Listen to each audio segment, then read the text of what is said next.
Christmas tree అయితే పెట్టేసాం, కానీ అసలు ఫన్ అంతా ట్రీని డెకరేట్ చేయడంలోనే ఉంది. అది మీకు చూపించడం ఎలా మర్చిపోయానో. నేను డెకోర్ ఐటమ్స్ అన్ని నేను బ్యాగ్ లో స్టోర్ చేసి పెట్టుకున్నాను.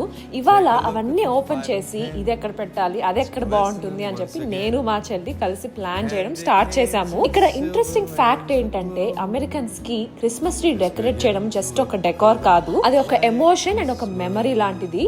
వాళ్ళు ట్రిప్స్ కి వెళ్ళినప్పుడు స్పెషల్ గా అనిపించిన ప్లేసెస్ లో చిన్న డెకోర్ బాల్స్ కానీ హ్యాంగింగ్స్ ఇవన్నీ కలెక్ట్ చేసి క్రిస్మస్ ట్రీకి తగిలిస్తూ ఉంటారు. ఆల్సో కొన్ని ఫ్యామిలీ రిలేటెడ్ హ్యాంగింగ్స్ కూడా ఉంటాయి. ట్రీని చూసినప్పుడల్లా వాళ్ళకి ఫ్యామిలీ, వాళ్ళు వెళ్ళిన ప్లేసెస్ అన్ని మెమరీస్ లాగా గుర్తుకొస్తూ ఉంటాయి అంట. ఇదంతా నాకెలా తెలుసు అని అనుకుంటున్నారా? మా అమెరికన్ నేబర్ ఇదంతా నాకు చూపించి ఎక్స్ప్లెయిన్ చేశారు. క్రిస్మస్ ట్రీ యొక్క డెకోర్ మీనింగ్ తెలుసుకోవడము నాకు చాలా చాలా బాగా అనిపించింది. అండ్ సర్ప్రైజింగ్ పార్ట్ ఏంటి అంటే, ట్రీ పెట్టిన ఫ్యూ మినిట్స్ లోనే బయట స్నో పడింది guys. It was so magical to see that.